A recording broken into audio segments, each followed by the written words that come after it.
to have separate pages, but then we're just like, I don't know, maybe. Yeah. we can do it on one page. Yeah, that's what. You may be. Hey there. I think he's got, He can be part of the ooh, I only discussion. see one sign-in sheet. He's supposed to have a sign-in sheet. I have nothing. He's supposed to have three. Oh, One for unscheduled, I like your pins. and then one For for, the cow. oh, maybe they are. There should be, and there should be pens out there too. I don't know where he went. Oh, I'll have him do that before we start Okay. at So 6. shouldn't we do yes, no on here? This person. Okay, does it have an item number on top?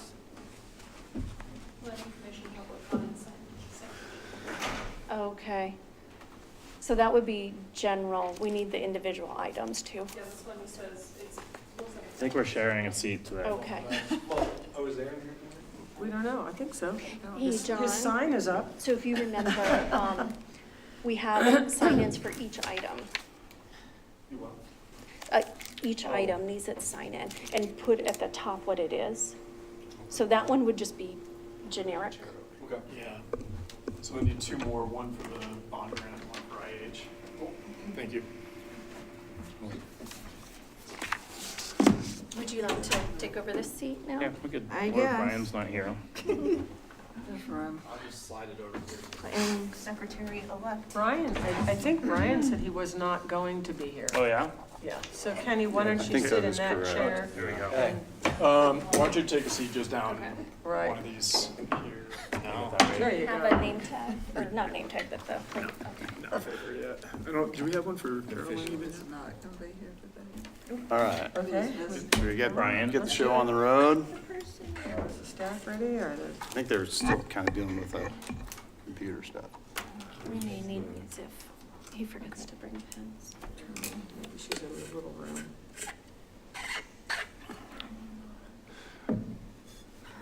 Guys, let us know when you're ready and we'll. Yeah. Are we on? Go ahead and start broadcast. Sometimes that book works. The broadcast is now starting. All attendees are in listen-only mode. Just those 2, right? I think, yeah. Okay. Those two, I already shared the screen. Otherwise, you would click What's that that? as well. Okay. No, we're gonna go to the other Should be room. Okay. Once we, Good to open it up. we're gonna adjourn to executive session. Is that? Yep. Okay, we'll go ahead and call the meeting to order. We'll start with roll call. Belay, Here. Palmer, Here? Kribel, Here. Dockery, Here. Colby, Derringson, Bush, Here. Layton, Here. Almquist, Here.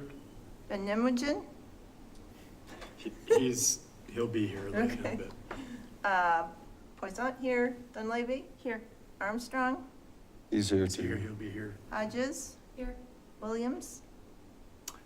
She will be here in about 15 minutes. All right. They we have call a you quorum. Judy? Oh, did you They get call you? Dr. Dockery. Yep. Okay, I just missed it. Yep. Okay, with that, so we will be adjourning to executive session till 6 o'clock. We will restart the regular meeting at 6 o'clock, and with that, we will need a motion to do that. Mr. Chairman, I move for the purpose that we go into executive session for the purposes of conferring with the city attorney for the purpose of receiving legal advice on specific legal questions under CRS Section 246402-4B, and the following additional details are provided for identification purposes. Legal advice from the city attorney to the planning commission regarding proper application of the municipal code and other relevant confidential advice. Second. Okay, we have a motion and a second to adjourn to executive session. All those in favor? Aye. Aye. Any opposed? Okay, with that, we will do just that, head to the meeting room. So are you gonna start? So I think. So we'll be heading over to the Tenderfoot room just across the hall and over to the left. There's some food in there. We've got pizza and salad. Feel free to help yourself.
somehow noticed that we were not discussing those changes tonight.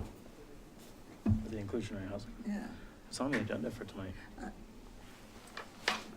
it's supposed to be, but I thought they changed it, so they weren't ready. No, it was continued until tonight, so Yeah. Oh, we will be until- talking, yeah, it was okay. at the last meeting. it was. Okay.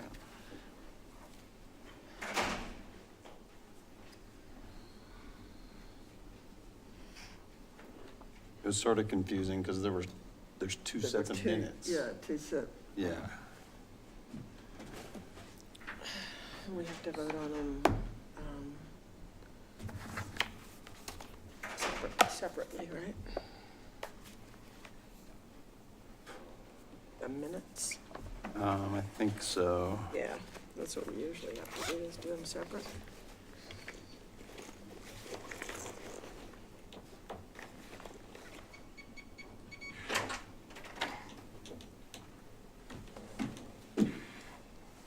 Here, do you want me to be over here?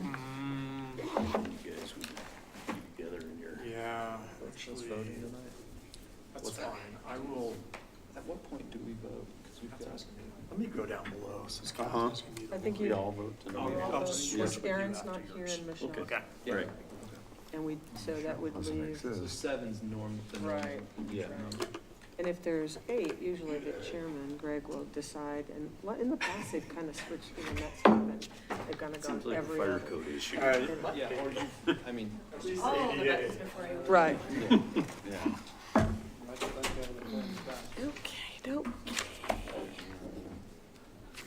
Let's, Cheat sheet.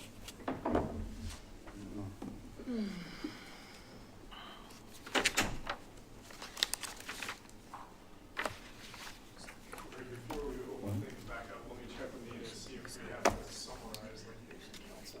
Oh, okay. One sec. unless it's a big. Nana's right here. We'll see. Oh. So if there's sidewalks on H Street all the way up, the city's gonna pay for those. Maybe you're So right why here. do these poor He's people? gonna be sitting right there. so- In that case, they should do it. Down here on this. Well, But we don't have the authority to do that. Right, well, we can suggest that, maybe the next meeting.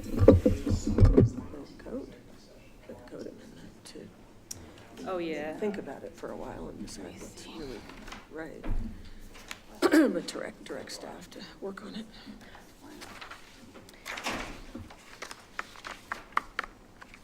Forgotten the new one's name, something Hodges.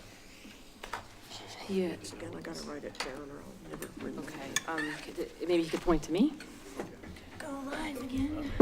And I need help with people's names. So, where are we? Who were present? I don't catch Carolyn, I don't know. I'll cross off who wasn't. Okay.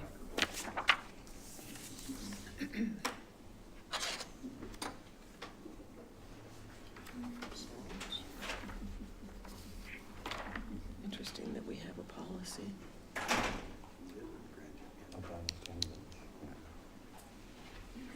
Start, and you could say this.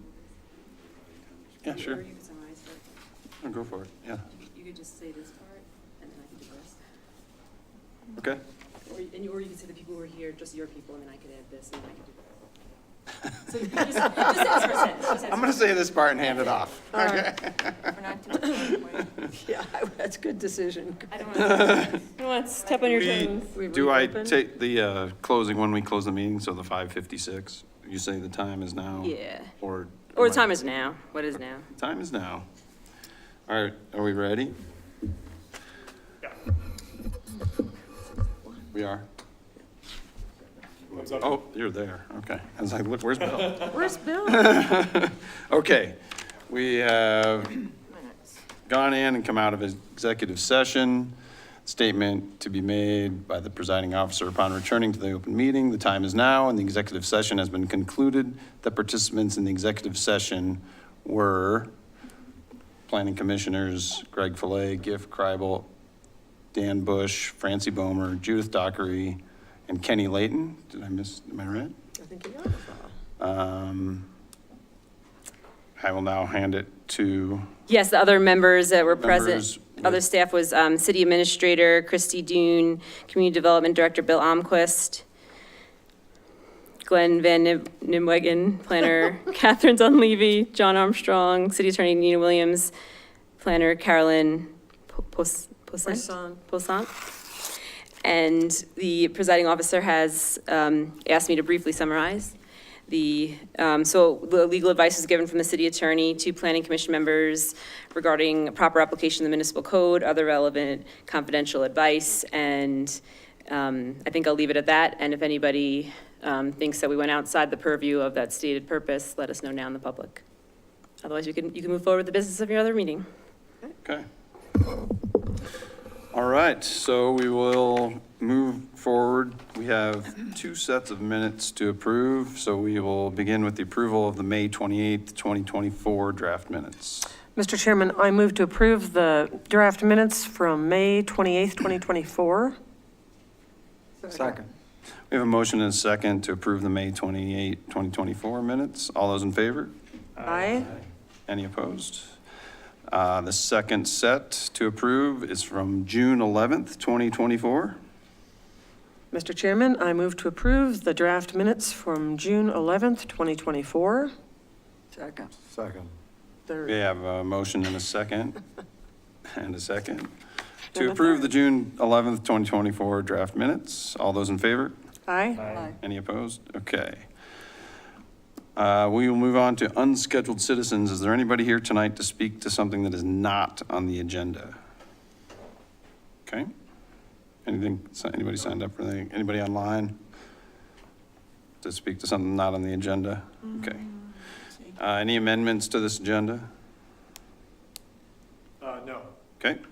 All right, we'll move forward with the public hearings. The first one being the Bondurant Minor Subdivision, Limited Impact Review. Take it away, staff. Thank you, Mr. Chairman. Glenn Van Nimwegen, Associate Planner for the City of Salida. And what we have for you tonight is a minor impact review, the Bondurant Minor Subdivision. If you could just bump to the next slide. So the site is at the corner of 15th and H Street. It's got a single-family home since 1964, has occupied the whole property, which is roughly, I think, about a third to a half of an acre overall. There is an alley on the east, and it is zoned R2. So the subdivision and future development has to meet the R2 requirements. Okay, next one. This is a subdivision of the previous lots 13 through 18. So there are 6 original lots from the Kelsey's addition. They're kind of our typical downtown size lots. They're 25 by 150 foot. And the existing home crosses about 3 of them, I believe. So what the applicant is proposing is to basically re-subdivide this into 3 lots, with lot 1 being the existing home. That's about 11,200 square feet of lot area. It has the existing home. They intend to keep the existing home. But to a similar case, it could be redeveloped up to 3 units sometime in the future. That house could come out and additional 3 units could fit and still meet the R2 requirements. The 2 new lots basically have to be built as a single-family subdivision. That's the size of the lots that those 2 lots are. And let me just discuss those a little bit, because there are a number of issues that's kind of created. Like what the lot 3 is that lot that parallels the alleyway. That makes it a little bit difficult as far as getting utilities to lot 1 and lot 2, but I think we've worked that out with Excel Energy. So there's also an existing garage that used to be part of the overall property, but it now, the applicant intends to keep it remaining on lot 3 to see if ultimately the landowner that ends up purchasing it can use that. It creates an issue with zoning in that garages are always secondary to the primary use. And we'll get into that a little bit. So once you subdivide it off, now you have a secondary use that is the principal use. So what we're recommending is basically the use of the garage up until the sale of that Lot 3 can go on as it is today. But then it really can't be used until that principal structure is built on that lot number 3. It's a little nuance of zoning, but I think we can still make it work. I think from a staff standpoint, from a sustainability standpoint, we like the fact that you're using existing structures versus tearing it down and having it go into the landfill. And other than that issue, it meets setbacks for the site and would be an addition if somebody wanted to keep it when they build another house on Lot 3. Lot 1 is now cut off to sewer and electric and communications. And Lot 1 is also cut off because they're not adjacent to the alleyway. So we have worked with Xcel Energy and our utility company, and there are two 15-foot wide easements that circumvent Lot 3. And that's to provide sewer, electric, communication to Lot 2, and the same to Lot 3. Xcel Energy also raised a concern with, they have overhead wires that go to Lot 1. And to be sure that they can maintain that, we put in language into the plat that said you have to allow them to maintain it, those overhead wires, or the alternative is you put them underground through one of these easements. So I think we've worked it out that this will work. Let's see, as far as our other standard requirements, we have water and sewer system impact fees that have to be paid at the time of building permit. And then I've listed out the fees in lieu. And you're familiar with inclusionary housing. That kicks in with a minor subdivision. In this case, this is a 3-lot subdivision. I think it's like $9.50 a square foot for the new homes. We have fair contributions to school, which is kind of a set amount. You're pretty familiar with the sidewalks, which have to go in, according to the Public Works Director, on both frontages. And that can be done a number of ways. And it could either be done built by the applicant, he can build those up front, or we could work out a fee in lieu, which would be a part of a separate agreement. And then we have the open space fee in lieu as well. So I think last slide. So here's the conditions that we're recommending approval of the minor subdivision. We changed up number 1 a little bit. It's not necessarily have to be a note. I think we'd like to do a separate agreement and just reference the agreement on the plat. But here's all those things we mentioned that kind of fall into that, potentially a fee in lieu. Fair contribution to school sites. The new residential units must meet the inclusionary housing requirements. They must pay a parks, trails, and open space fee in lieu. And we added this condition D that says the existing garage on Lot 3 may continue to be used as such until the sale of Lot 3, and then may only be used after, it should say after issuance of a building permit for the principal residence. 2 has to do with the sidewalk requirement. Number 3 are the water and sewer system impact fees. And then Xcel Energy drafted a letter that they want some kind of agreement about maintenance of those overhead wires. So we're basically just asking the applicant to continue and get approval by Xcel Energy. So I've kind of run through this quickly, but I'd be happy to answer any questions the commission might have. Questions for staff?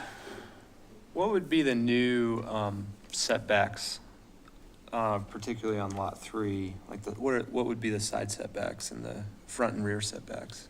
For a, I think it's For the principal residence, and maybe one of the other staff could jump in, I think it's 5-foot side yards, 20-foot front, 20-foot rear. Correct. For a detached garage, I think those side yards can go down to 3. Yeah, as long as it's not 2 stories. The height Correct. restriction would, yeah, apply, yeah. The existing requirements would apply. Right. Other Yeah, they're- questions for staff? Let's go with the code. Wow, okay. All right, if there's no other question. I think I was just curious about something, not to beg the question, but I guess I am. So the garage issue, allowing it to be used, attached to the first lot until the third lot's built, does that comply with code? We think it does. I mean, I think what we're trying to address is a situation where he doesn't sell lot 3, and it remains in the same ownership, basically. So maybe we could have stated that a little bit different, but then you should be able to still use that garage. That's kind of a conforming use. And it was the sale, not the build. Sure, but maybe it should say continue to be used as long as it's under the same ownership? Or, I don't know. I was just curious. I think it's clear. I guess picking up on that, could lot 1 not sell lot 3, but rent out his garage for someone else's use? Just like, I don't know, someone didn't have parking out there. Yeah. And I think what you're trying to get to is like, it's an existing garage, should use it, but at some point, like, that needs to, Right. Yeah, I think our biggest concern is it becomes kind of a commercial use. Right. That's certainly not intended in the R2 district. So as long as the ownership, if it remained under the same ownership and he rented it out to somebody, I don't see that as a zoning issue. But once he sells it and now he's got some agreement, then I think the rules change a little bit. Does staff have any concerns with the creation of Lot 2, creating, a front-loaded garage as opposed to what predominantly we see in this type of neighborhood with Yeah. alley-load garages? Well, that's a good question. Yeah, and we discussed that quite a bit because the code says some different things. One says, which is pretty important, that you should use alley access for your driveway if available. So today it's available. So do you tell them, hey, you have to have frontage on the lot?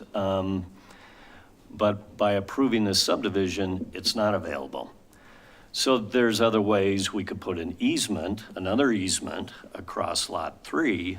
And we talked to the Public Works Director and he said, it's not critical. We see front-loaded garages in this neighborhood. It's kind of a mixed bag. He didn't really feel strongly one way or another.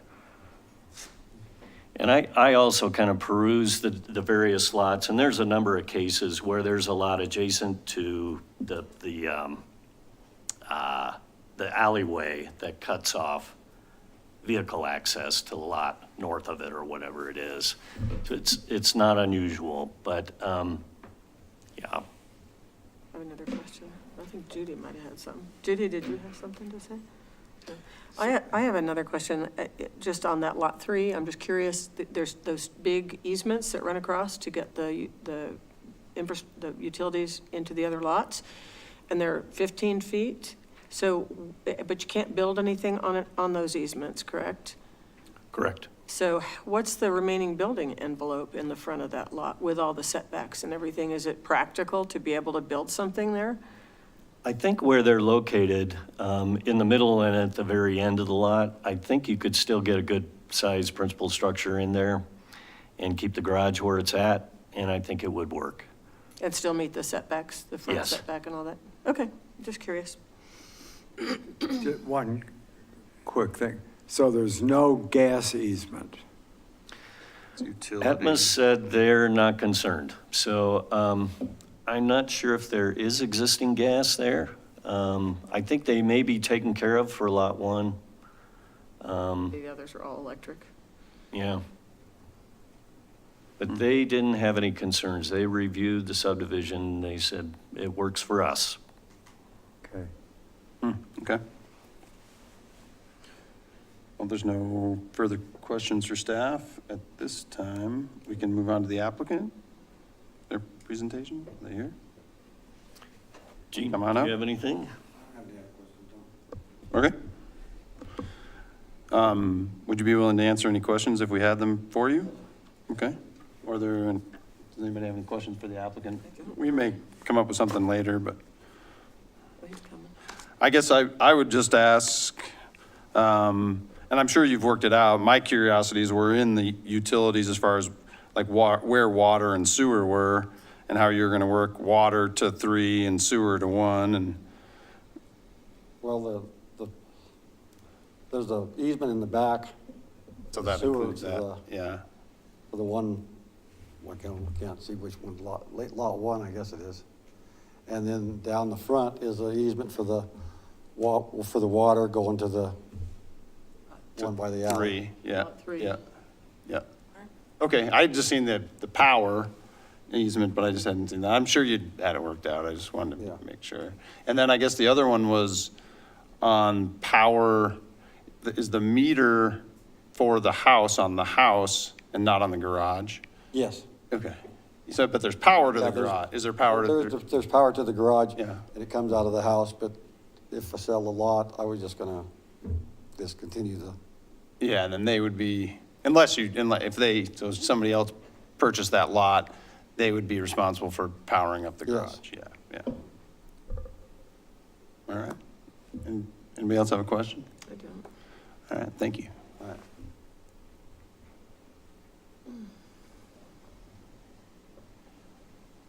All right, we'll go ahead and move to public input. Is there anybody here to speak to this evening? I don't believe we have anybody signed. Anybody online? No.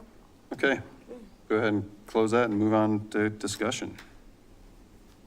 It seems like it's pretty straightforward. They've worked it all out. The only thing is that garage and making sure that the language in D is what we want it to be.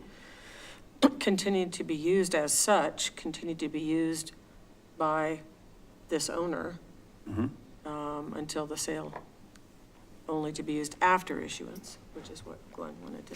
I have a question about Excel. You said you'd worked it out with them, but do we have to include that in any motion? Because we don't know exactly what has been worked out with Excel.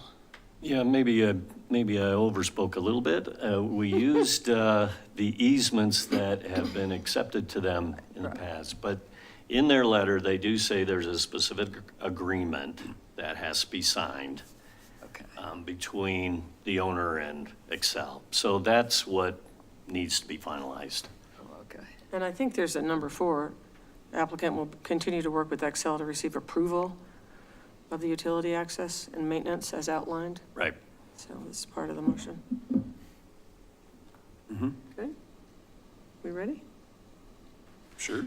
All right, Mr. Chairman, I will make a motion to recommend, to approve the planning commission, for the planning commission to approve the minor subdivision application subject to the following conditions. As we just reviewed, fair contributions to public schools, new residential units meet the inclusionary housing, parks, trails, and open space fee in lieu. The existing garage on Lot 3 may continue to be used as such by this owner until the sale of Lot 3, and then may only be used after issuance of a building permit for a principal residence on Lot 3. I made a couple of changes there. Hope that's okay with everyone. Then number 2, the sidewalk, fee in lieu or sidewalk. Number 3, the water sewer development fees due at the time of issuance of building permit. Number 4, the applicant will continue to work with Excel to receive approval of utility access and maintenance as outlined. I so move. Second. All right, we have a motion and a second to approve the minor subdivision. Foley, Yes. Gomer, Yes. Irvington, Kribel, Yes. Dockery, Yes. Bush, Yes. Layton. Yes. Everybody? Yeah. All right, motion passes. Okay. Thank you. All right, Moving around. we'll now move on to amendments to Chapter 16, Article 8 of the Salida Municipal Code regarding inclusionary housing. I believe, Bill, you have a presentation, Bill? Catherine's actually going to be starting this one off, but I will say it's been fun sitting back down there with Glenn back up here. It's like old Like times. old times.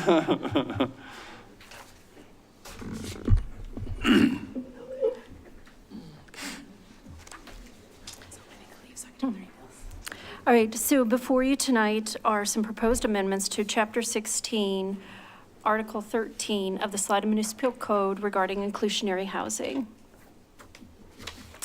This is an ordinance for which we are asking your recommendation to City Council, who will then have 2 readings before anything is approved.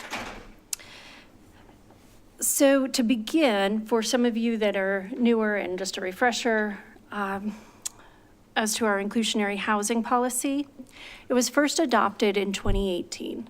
And the purpose, as stated in the code, is to promote construction of housing that is affordable to the community's workforce, to retain opportunities for people that work in the city to also live in the city, to maintain a balanced community that provides housing for people of all income levels, and to ensure that housing options continue to be available for very low income, moderate, and middle income residents, for special needs populations, and for a significant portion of those who work and live in the city. So this purpose is the same as it has been since 2018 and is the foundation from which all changes we've been making come from. And those changes are in 2022. Next slide. Yes, please. So in response to rapid market changes that we saw here due to the pandemic, we updated the inclusionary housing ordinance, the 2018 version, in 2022. Those updates included that we changed from 1 out of 8 units to 1 out of 6 as being required to be affordable. The ordinance now applied to minor subdivisions, condo plats, and duplex conversions, in addition to annexations, PDs, and major subdivisions. Those were all in the original ordinance, and it expanded to all of those items. Then we also added density bonuses to the R2 zone district. R3, R4, RMU, and C1 already had density bonuses, and we just expanded those into R2 as well. And density bonuses, just as a reminder, are only allowed when you actually build the units. They're a way to encourage the building of units. Then last year, in 2023, in response to the higher interest rates we were seeing, we modified the ordinance to allow that in order to create a larger pool of qualified applicants, we added a 10% income buffer on the ownership units. So right now, all the units have a threshold, a maximum AMI threshold, and we'll just say if it's 120 for the unit, the qualified applicant that can purchase that unit can make up to 130% AMI. So that was approved about a year ago, and that's what we're operating under right now. So each AMI allows 10% buffer. This also, well, we'll get more into it later. So next slide, please. So the updates, and hopefully you've had a chance to read through the ordinance in the packet. There are a lot of updates because we took this opportunity to also just clarify like some wordsmithing here and there and other things. What I have distilled it down to for you are the 4 substantive changes, the things that actually change the code and how it's applied. So the first one is to increase that AMI buffer for ownership units from 10% up to 19%. It's just, once again, looking to add to that qualified pool of applicants. So Salida is still, as far as ownership units coming online, we have 3 online currently. We have a host more. They're a little ways out, but there's going to be a lot that come on at once in the 1 to 2 year timeframe. We want to ensure that we are able to get a robust pool of applicants to apply for and that can qualify for those units. And so that's the proposal of upping that buffer to the 19%. So now that 120% AMI unit, anyone making up to 139% area median income can qualify for 120. And then your next level is 140, so go up to 159. So the second item that we're proposing to modify is currently the range, the income range is from 120% to 160%. And that was a modification made in 2022. So since then, we've kind of, as we've been watching the market and where units are falling, market rate units are, along with our AMI keeps going up, right? So the market rate keeps going up, but our AMI keeps going up too. So these things, have all sorts of effects on each other when they play out. So given where the AMI is at and where the market rate is at, our analysis shows that changing this range to start at 100% and go up to 140% would better capture the demand. The 160% right now, there are market rate units out there, some new market rate units out there at 160% and below. So just a 10-minute Zillow research today, I found a dozen units just like that, a mix of existing in town and some new stuff. It was all in Salida. So with that, it doesn't make sense to have the 160% AMI level in the deed restriction program because somebody would be, why would you buy a deed restricted unit at 160% if there was something out there at market rate without the restriction? And we don't want to set people up to fail either the developer building it or the person who buys it and then wants to resell it down the road. So this aligns those expectations better with the market realities. Now going down to 100%, this is something that had been discussed before, and the reason we're incorporating it now is 2 things. Once we've had a boost as well in AMI, and by making that buffer, the 19%, it gives us that much more room for qualified applicants for that 100% AMI unit. That was the concern a couple of years ago on whether or not 100% should be included in the requirements, but we feel with that extra buffer that can work now. The third item that we're modifying or proposing to you to modify is the timing of the in lieu fee payment. So for 5 or fewer units, we have this current wording that says the fee is set at building permit, but it's not payable till CO. But the wording wasn't really clear. And some plats got recorded with different variations on that wording. So in reality, what's been happening is people wait till the fee's at the lowest and then they'll pay it sometime before CO. And it's it's not going with what the ordinance was meant to be, which was meant to be, it's set at building permit.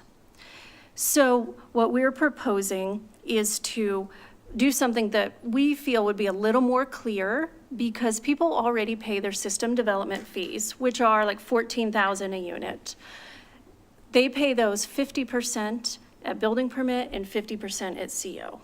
And it's set when you pay it at building permit. And you kind of, by the fact that you're paying 50% of it at building permit, I think everybody understands it's set, right? So when system development fees go up, they're just going to owe the other 50% of what they paid as CO, even if the overall fee has gone up. They're just going to finish paying what they started. So our intention, or our hope was that we could implement that system, which is well understood, and everybody knows it and is prepared for it, with the IH fee in lieu. We set it 50% at building permit, 50% at CO. The second modification to the timing of the in lieu fee payment we're proposing is that for developments of 6 units or more. So these are developments that will build a unit, but then they have a fraction over what they built that they owe, right? So if it's a 9-unit subdivision or development, they'll build 1 unit and then they'll owe the fee in lieu for 3. For that one, our proposal is that that fractional fee in lieu gets paid in a lump sum, but at the time of the first building permit.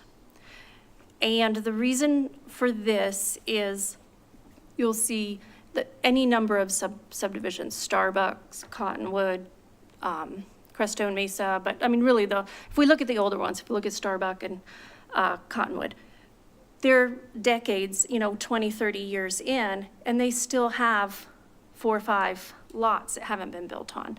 So if that fee in lieu gets pushed off to the last fraction of units, it could be 30, 40 years before you would see that fee in lieu, before we would see that fee in lieu. Does that make sense? Because they would build the others along and it would just be those last few. So you could essentially never see that fee in lieu in those scenarios. So they could pay it as early as recording the plat. So that was part of our discussion. And we felt that that was a little too onerous, that the money to pay that fee in lieu is likely going to come from some lot sales.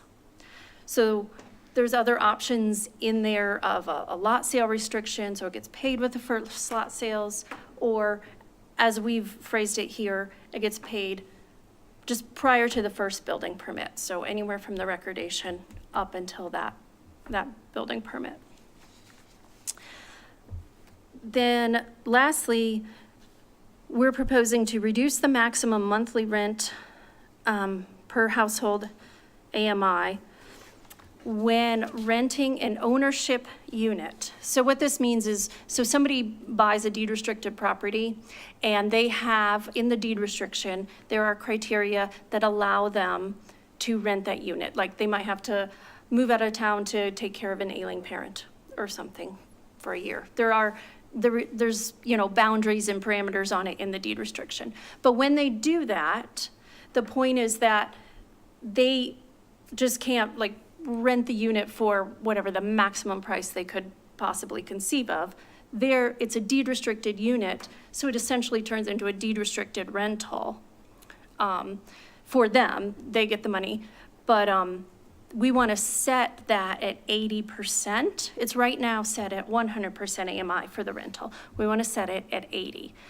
And part of the reason for that is, or say the reason for that is just looking at rents right now. So once again, I did some just research of rental rates, market rate rents, and 2/3 of them were in around the 90% AMI range. So now that didn't include utilities in those. I guess I didn't specifically state, but utilities might bring those up to 100%, right? So that's right around market. So because that's a deed restricted unit, we felt it was more appropriate that if they do need to rent the unit It should be rented at 80% AMI to stay in line with it being more affordable than a market rate unit. So that is the fourth item. And with that, we can take any questions. I have a couple questions. Okay. I'll go backwards because it's more fun. We always knew you were backwards, I know, Francie. it's character flaw. So on what you were just talking about, does the buffer apply or is it only to ownership units? The proposal is only to ownership So the units. buffer would not apply to the rental? Okay. Okay. I've got a couple of other things on this, but I'm going to wait for commissioner comments on those. So on the buffer of 19% that you're proposing, would that apply to someone owns a property, they bought the unit, they've used the buffer at 19%, they go to resell it? But does the buffer always apply then at 19%, or what if the market changed and the buffer was reduced?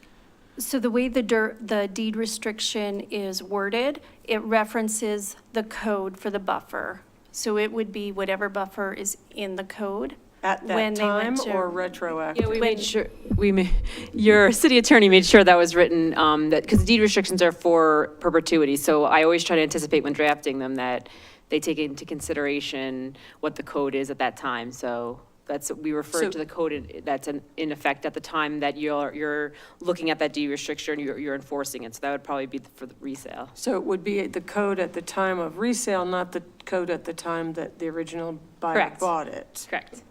Okay. I think my question ties to that in the sense that we have now updated this IH ordinance twice, like every 2 years. And I think the intent is, or maybe not the intent, it could be updated as appropriate depending on what the city's situation is at the time, if interest rates are high or low, or if in fact attainable inclusionary housing is still needed. Like all of that is variable, and this allows for that to be accommodated in 20 years. Is that fair to say?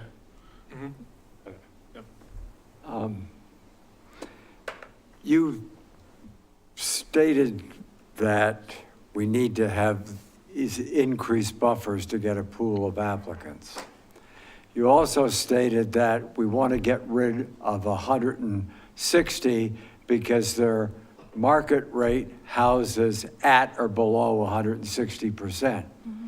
So if you increase the buffer on the 140% to 159%, why would anybody at the top end of that buffer buy a deed restricted house? And in that particular range, it might not increase the pool for the 140 as much, right? It'll have more of an effect down at the 100 and the 120.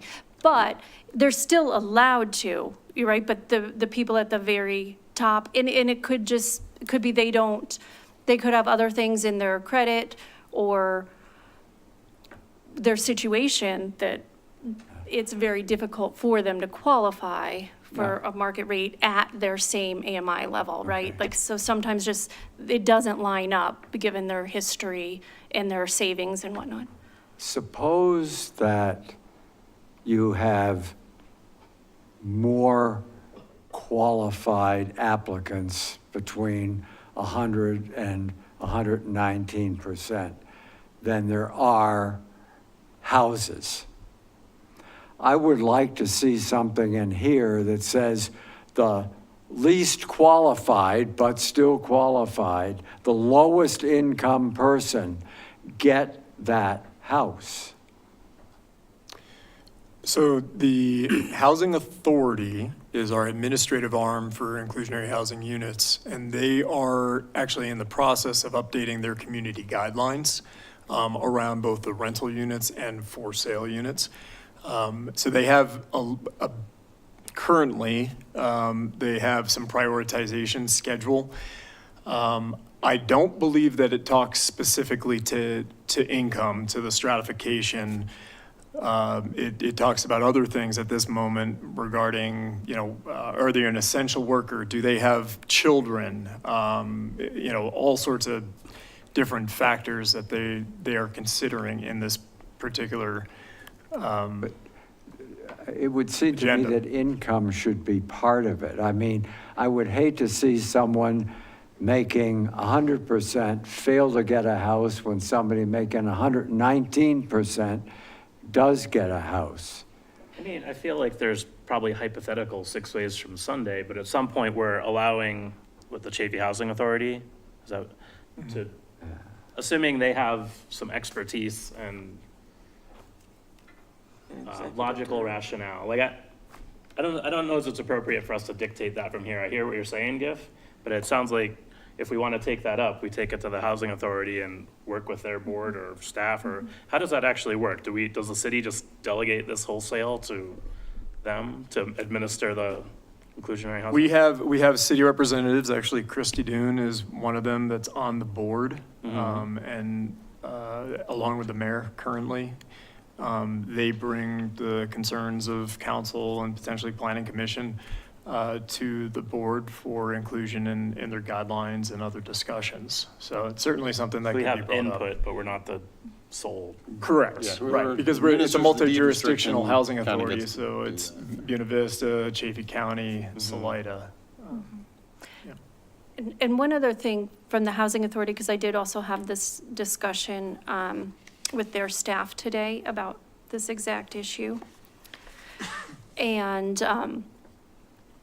as they see it right now, granted, their guidelines, I think, are still, they're not finalized, so there'll be more direction from the board.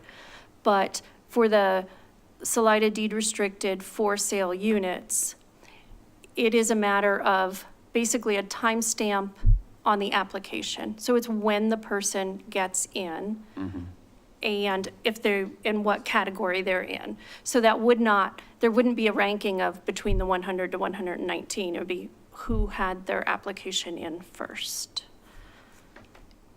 And that is subject to change. I There's mean, discussion if- around Yeah, that. can I just put input? Because, so I'm trying to help, well, as much as I can, because I work with different housing authorities, but these type of things could be in the guidelines, not like it can't be in the ordinance as well, but what you do is you have the guidelines that the housing authority will look to. I would say usually they should take into consideration who needs it more versus timestamp, but no one asked. Yeah, If they were to ask me, that's what I would say, but, because that's why you have different parameters and that kind of thing, but Yeah.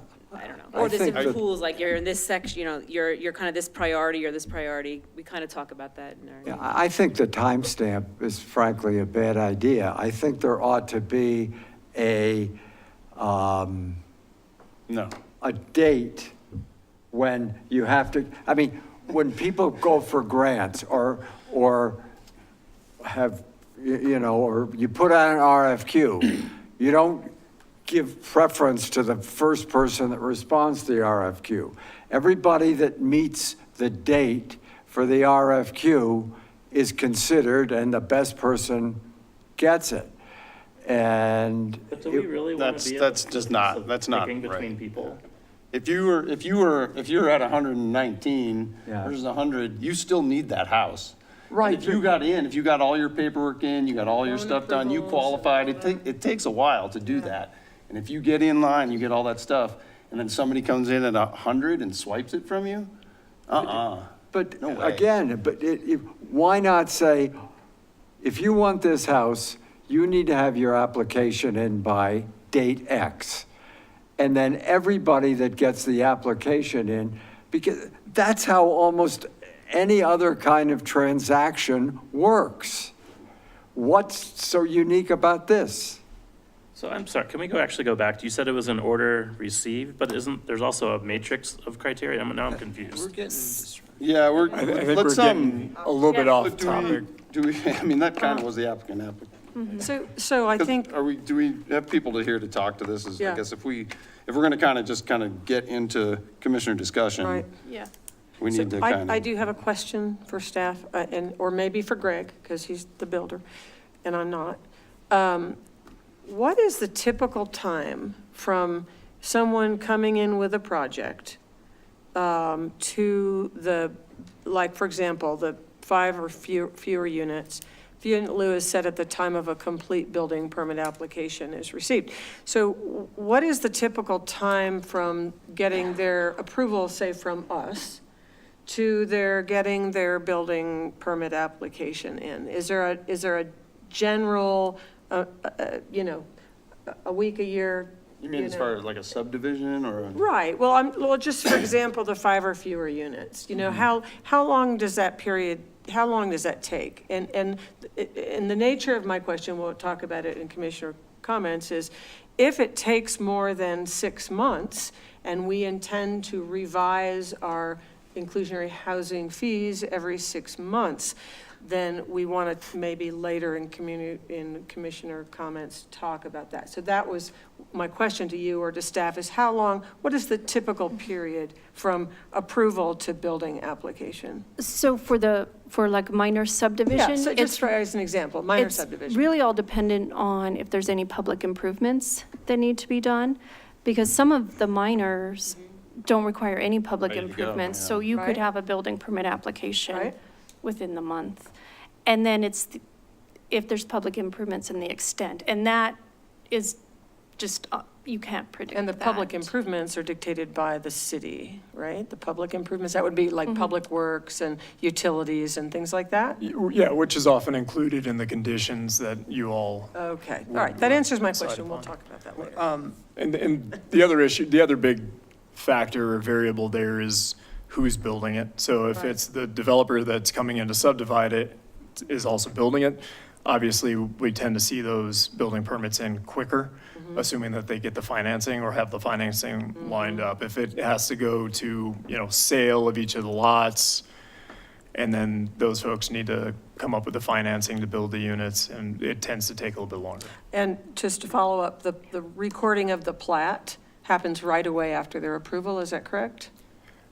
We need to have, Typically. if, again, it comes back to Right. public improvements and other agreements, because sometimes it can take a little while to get that together. I mean, Right. for instance, you all approved the flour mill, back in December? Right. Earlier, and we still do not have a recorded plat or Right. subdivision agreement on that, because they're still figuring things out, right? So it can take Okay, quite a while. and what is quite a while? I mean, we've seen some of them, Salida Crossings, the initial That's a version of long- that, if you all recall, they had to come in for some extensions, so it was over a year. Yeah, That was a planned development too. correct, so- yeah. Okay, thank you. I have a question that is really not directly related to this, but giving a builder the opportunity to pay fee in lieu, what percentage are paying fee in lieu and just going ahead and building versus actually building affordable housing? I mean, is there So any kind of? they don't really have an option. If it's 6 or more units, they must build and deed restrict a unit. They have It to, has to be a built unit, yes. They would only pay the fee in lieu if they were, you know, like I said, 9 units, where they build 1 unit, it covers. Cover the first 6. And then they pay a fee in lieu on the last 3 units. Fraction. Yeah, the units 7, 8, 9. and these fees go where? To the housing development? Into the Affordable Housing Fund, the city's Affordable Housing Fund, which is the same fund that the STR taxes go into.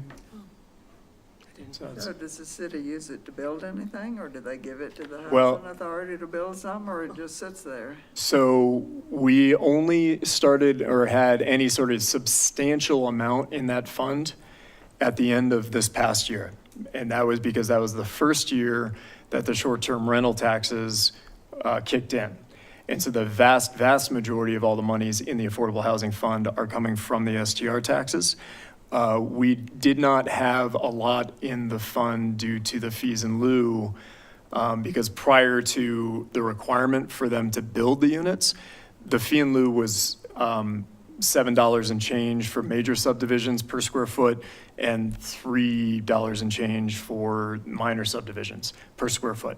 So we had less than I think, $150,000 in the Affordable Housing Fund, which isn't going to do much of anything at all. We now, with the $820,000 or so from the short-term rental taxes, we are in the $1 million range of that fund at the end of last year.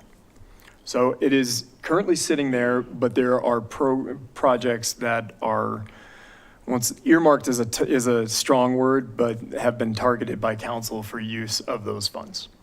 Because I've had some people questioning, well, where's the money go, you know? Yeah, we're looking at like First and D, potential gap funding for that, potentially out at South Arc, and also the senior living facility on the east side of town that's planned. In the presentation on item 1, I think it was item 1, it said you're having trouble getting qualified pool of applicants, and we want to go up to 19%. How confident are you that it's, like, I guess I'm struggling with that because I hear a lot about the need for affordable housing. So why are people not buying the units? So, well, we have another initiative. We have another initiative going on right now to help educate the public on who qualifies and what buying a deed restricted unit means and what's coming online. So as of right now, we have 3. So there's been some promotion, but because we're in this little bit of a gap until we get more for sale, like I said, it's somewhere in the 1 to 2 year mark. We're trying to promote it, but we're not going complete gung-ho right now because we want to get closer to those units actually coming online. But we are working with the Housing Authority as we speak to develop the name's it, what's it? Housing fair. A housing fair to just do as big of a blast as we can to get all the information out there that people need. And we're reaching out to other organizations, as is the Housing Authority. Any opportunity we see to get the word out, we've been, doing that as much as we can kind of fit it in. But the big thing will be a housing fair, just really to let people know, people who don't think they qualify probably qualify, right? So they have this image in their head like, well, I'm not low income, I'm not, what I think is low income for these. But this really stretches well into middle income and understanding how you qualify, what incomes qualify for these. So it's just a big educational push on both our part and the Housing Authority's part that we'll have to do. And hopefully that will, that and the people coming to the Housing Authority, just having trouble with interest rates right now and getting everything to line up to make it work. So to follow up with your question, Kenny, which I think was a really good one. So you're having trouble getting qualified buyers, but is that due to lack of promotion, or is that, and so on top of that, I'd kind of like you to explain, maybe you did and I wasn't paying close enough attention, how you came to 19% from 10. How did that number, how do we arise at that number? And is that going to solve the problem, or is it just lack of promotion of the houses that we have? So I think I'm going to jump in here for a second. I think it's a little bit of both to answer the first question. It is of the 3 for sale IH units that are out there, there have been numerous folks who have been interested in those. But due to a variety of factors, some of which were the interest rates, some might have been the availability of a down payment, they have not qualified. So they've expressed interest, but they could not qualify for those units. And so that's one just objective measure. But then you have, as Catherine was alluding to, there's a lot of folks who just have no idea that they would qualify or, for one of these units. For instance, a household, say take for instance a mother, father, and 2 kids, and mom and dad make $65,000 each. Sounds like a pretty good, amount of money. But if you look at it, that actually fits in under a 4-person household at 140% AMI, which thus far, that's been the majority of the IH units that have been created at 140%. But I do think there are a lot of folks out there who have no concept. So back to my question, then how does raising it to 19%, I mean, I'm not saying that it's So not a that good addresses idea, the but how first does issue. it fix the issue? How does it solve the problem? Right, because the first issue is that somebody making $130,000, a household making $130,000, they may not, like with their debt, with the interest rates as they are, they can't get the financing for that house that's priced at 140% AMI, which we had on the other. Which one of they the maybe other could have slides. if interest Right. rates were 2%. Correct, right. And as they are right now, up 7% or so, they wouldn't be able to afford it unless it was, say, $20,000 less than what the asking price is. So then it sits out on the market Right. for a long period of time, and that's not antithetical to what we want. Right. We want them to be gobbled Want up. to be filled. Right. Right. Before So it it's- allows that buffer for folks to be able to qualify. So it opens the door to a higher income earner who may have, so their debt to earnings ratio may be better suited to qualify for it. Yep. Okay. I have a couple other questions, sorry. Yeah, don't be sorry. The 80 to, the reduction from 100 to 80. Going back though to someone who, like a developer or builder who puts units out there, am I correct that they could choose to do, their breakdown of their rental units would be 140, 120, 100? No, What's the breakdown? Is this No, the in rentals line are with the different. breakdown required for builders and developers? Yeah. You know, Well, not for the, For the rental, does that, yeah. on the rental side. Oh, for the you rental. follow what I'm saying? Yeah, so we're not proposing changes to, if somebody's building an apartment building, we're not proposing changes to their scenario, but they have a different AMI breakdown than the for sale. And that is 80 and 100 are the two prices, and at least half of them have to be 80%. They're also allowed to do 60% AMI, and it counts as 1.5 units.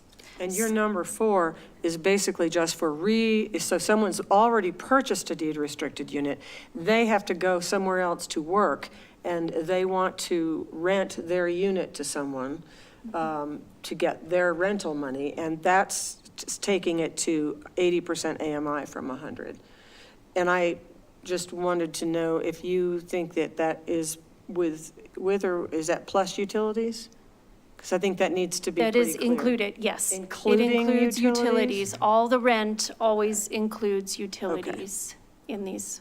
Yeah, and that would be just exactly in line with let's say there was a 1-unit rental Right. that it was deed restricted.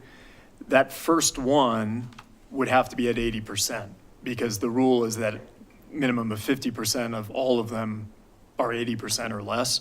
So in this case, It's just one house. it's just so one you gotta house, be one unit being Right. rented at 80%, including right. utilities.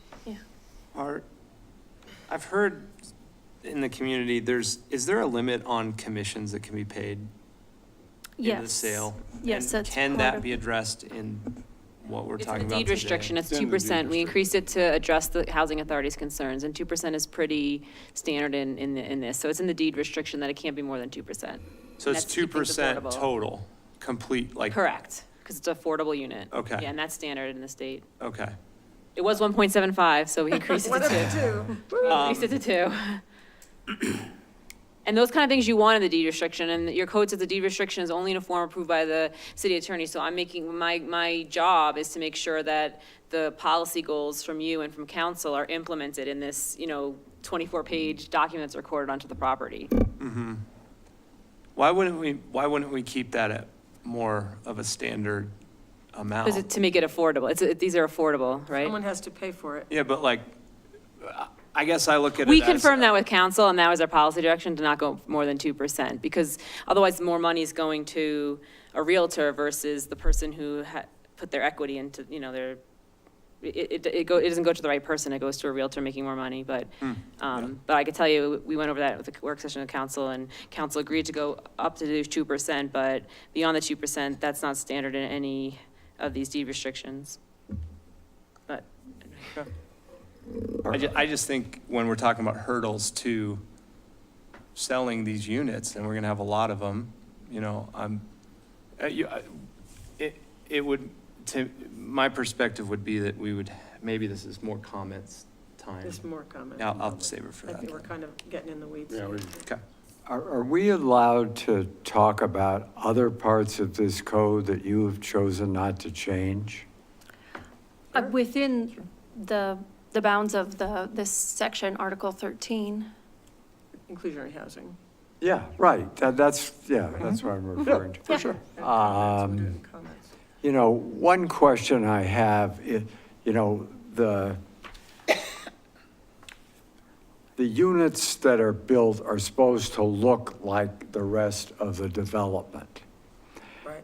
Now, you know, in the case of River Ridge, I don't think those units look anything like the rest of the development. Now, I think the way they were able to get around that is the fact that River Ridge was sold in chunks. And so Chafee Housing Trust probably built that chunk. So we're defining that as the development. And I think we need to do something to make sure that you know, and I know that Chafee County Housing Trust is about ready to build 4 triplexes in 2 Rivers.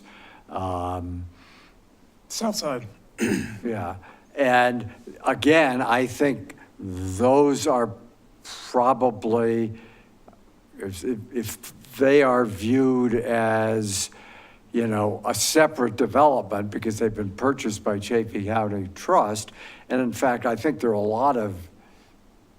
I think that's true of a lot of our big developments. I mean, somebody puts in the infrastructure and then they sell lots and people build on those lots.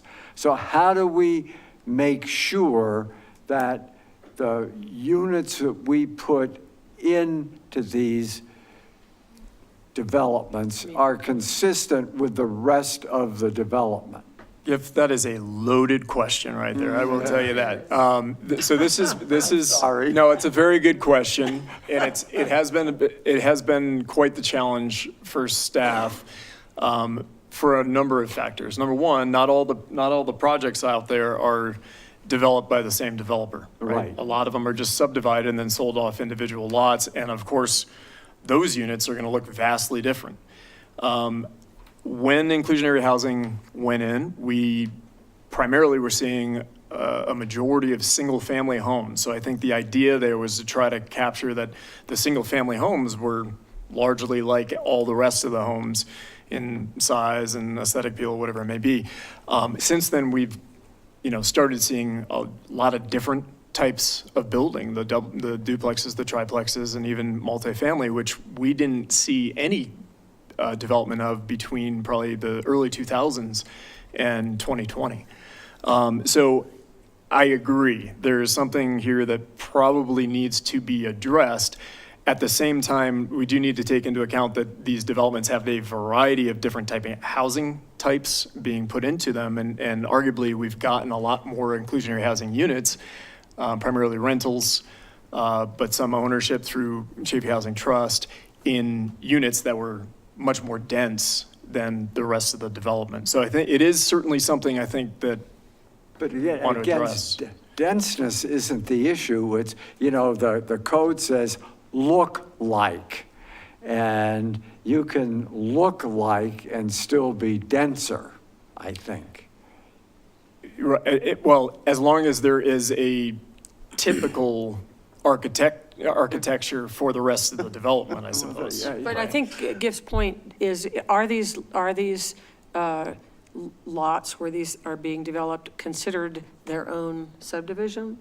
No. Or are they part of the great, like River Ridge? So, you know, and I think we have to also be mindful that, you know, it's very expensive to build. And, you know, I, for one, am very grateful for Chafee Housing Trust. They're the ones that are really putting things on the ground. And, yeah, it would be nice if they looked a little higher quality, maybe in some cases, but at the It's a same work in progress. time, it's very difficult to produce the income qualified units at 80% AMI to sell, and they're the only ones doing it. So, you know, I look to like Third and M that I drive by pretty regularly. I've told Greg this, that, you know, I think for what they are, I think they look really cute. You know, maybe they don't look at the whole neighborhood. There's a bazillion different things. In my neighborhood, there's a really nice, a really not nice. I mean, we're Salida. So I think our mission is to create housing, and maybe we can encourage, and you said work in progress. So I think I'm happy to hear that. And if we can go on, you know, hoping that we can make that standard, but it is in the code. So, yeah, there's that. All right, let's move on. I'm sure we got more questions and discussion, but let's go ahead and move on to public input. Is there anybody here to speak to this? There is. Patiently Waiting since 5 waiting. o'clock. 2 hours and 10 minutes to speak to us tonight. Hi, I'm Marianne Bavaria.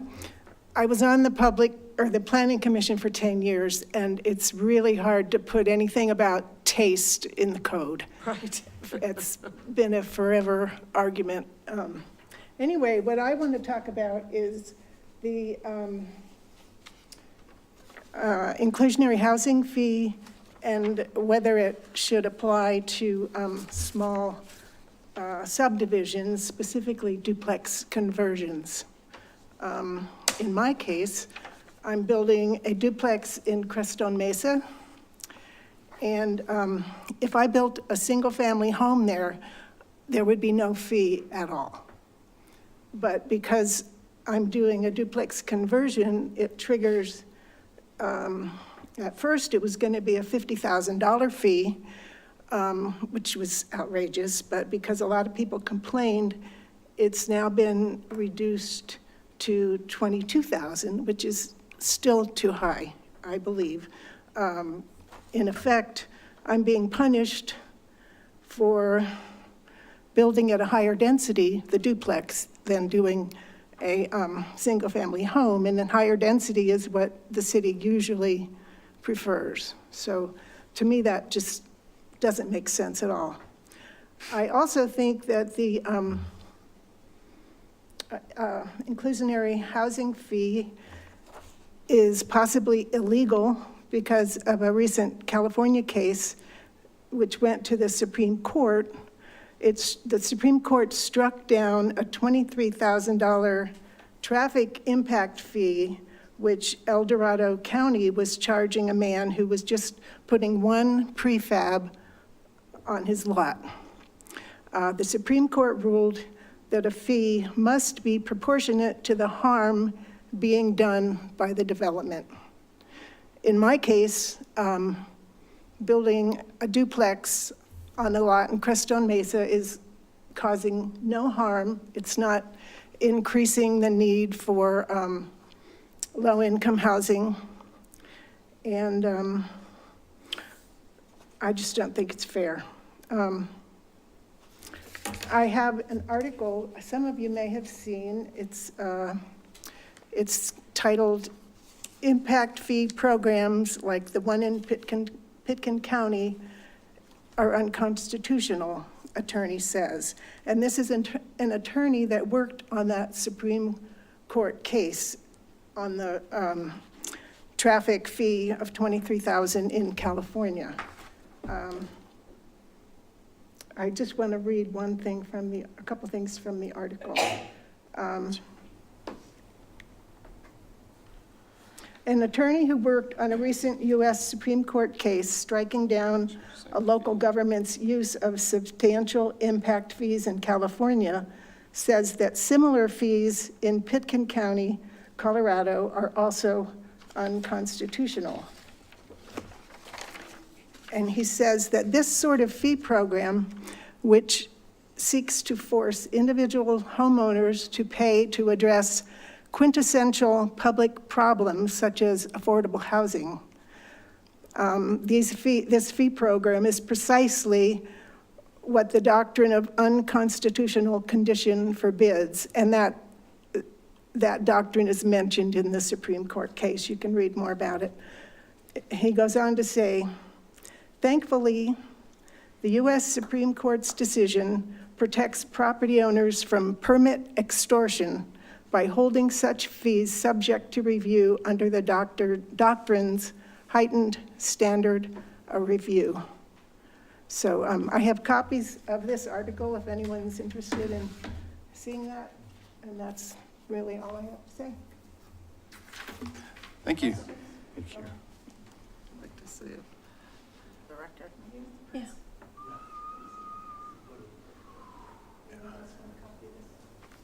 I think we have a copy of it, but thank you. Yeah, Tom sent one. Yeah. Okay. Okay. Sure, you can put a couple up here. Camera. All right. That's okay. I've seen it, You can Marion. get one from me if you want it. I've seen it. I can send you one if you want I to. think Gift wants it. I've seen it too, but. All right. Chairman, if you'd like me to respond a little bit to those comments, I certainly can do now or at another point. Sure. So to explain the fee in lieu, where that comes from, we've talked about that a few times, but yeah, sure, let's bring up that slide. The fee in lieu has been created based off of the calculation of what's generally across the industry considered the affordability gap. What is your median market price in the area minus the price of an affordable unit, right? So that's your gap. We use that number to determine what the overall fee in lieu is based off of our calculation of 1 out of 6 units being required to be affordable.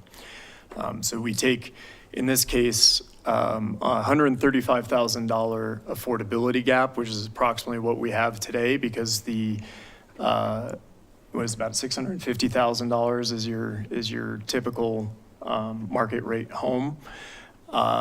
And we utilize an affordable unit at 130%, which is halfway between the 100% and 160 that is currently on the books, and utilize 3-bedroom home, which is what's typically being built throughout the county. We take that 135,000, just divide it by 6, right? And that's comes up with the number that we have today based off of your typical sized home. So typical size here in Salida is about 1,650 square feet. That's based off of building permit data going back several years. So that comes up with your square footage amount, which today on our books is actually $13.59. The reason that, to Ms. Bavaria's question, the reason that we apply it to duplexes and triplexes and others, those types of subdivisions, is because the argument is that any home that is created at the market rate adds to the affordability gap. Any home that is built without a deed restriction or is not sold at an affordable amount is going to naturally be contributing to that gap, right? If there's nothing in place whatsoever to ensure affordability on the unit, then it's by nature unaffordable. So we don't do it for the single family, one unit, because there's not technically a land use application that's attached to that. That is a building permit.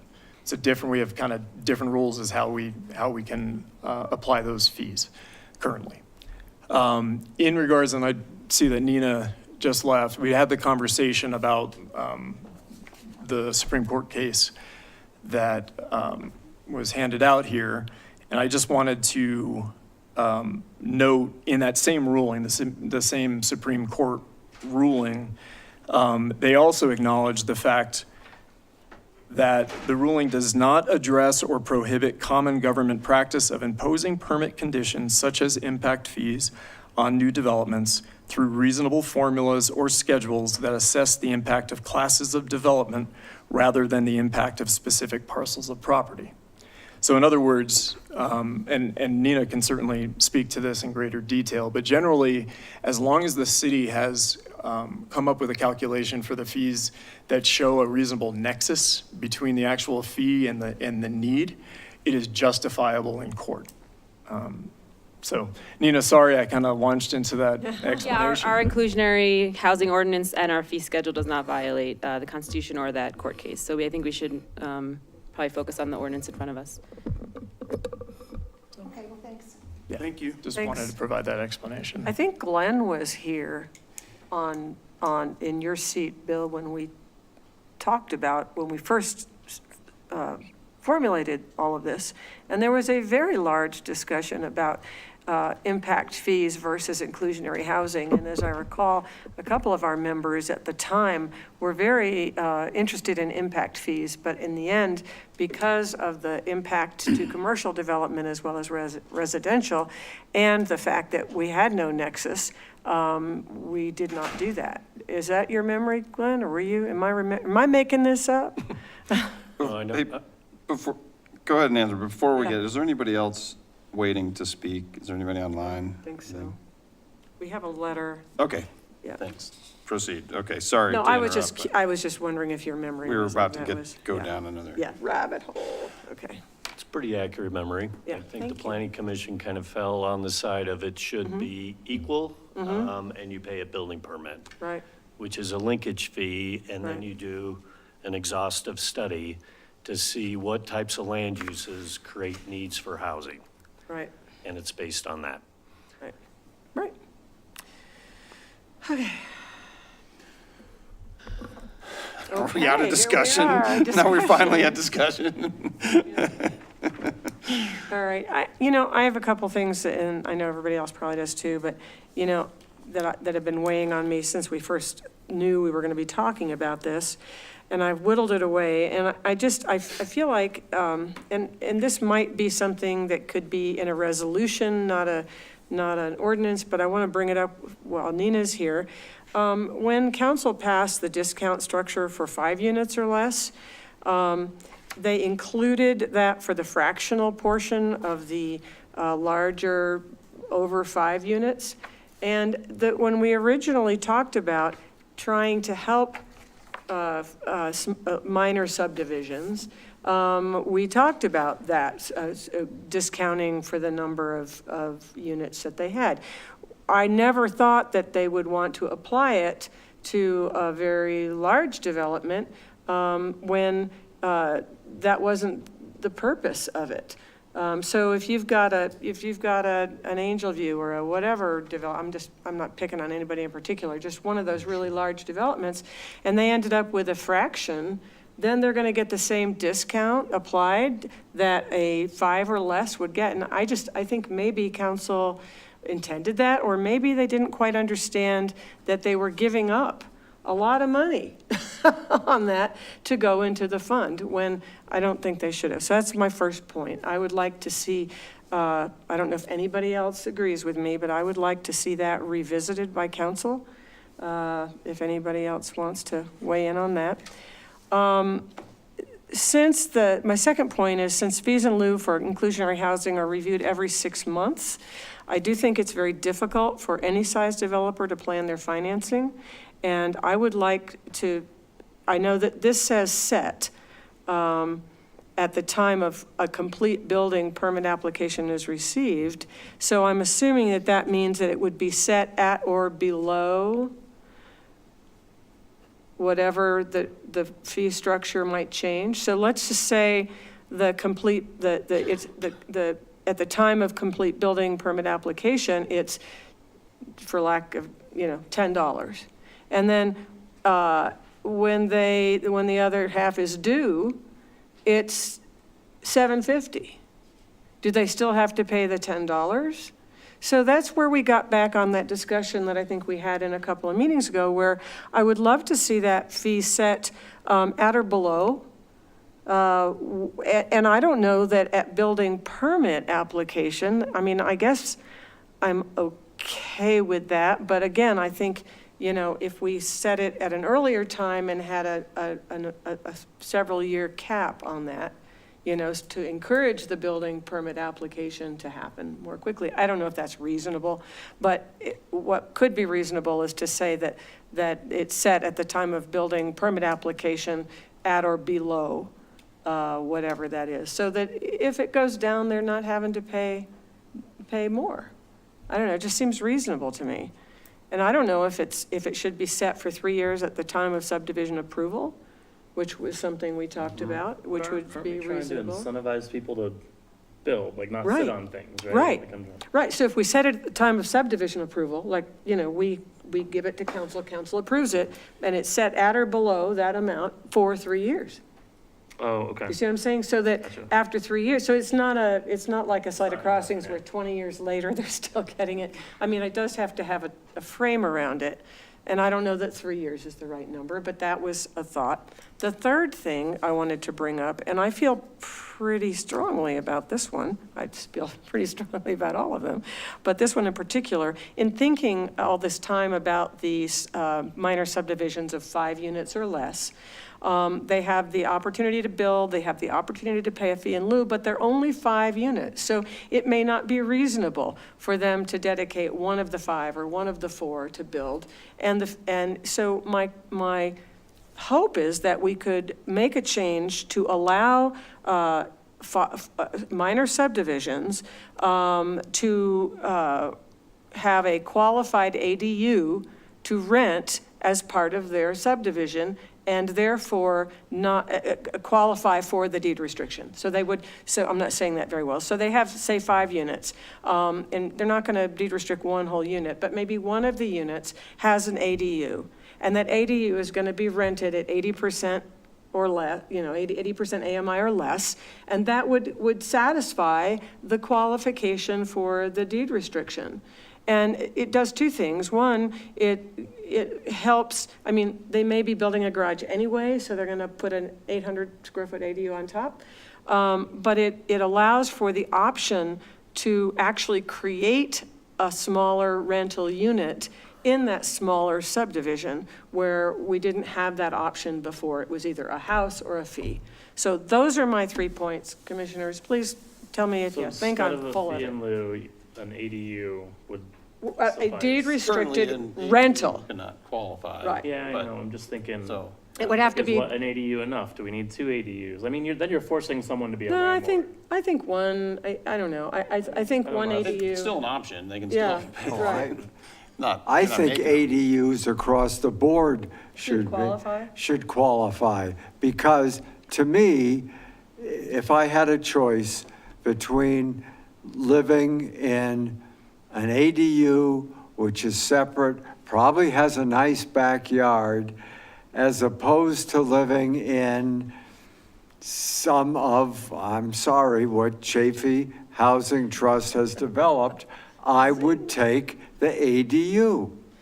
Well, I think that my proposal is just to say that we want to encourage those minor subdivisions to build, not pay.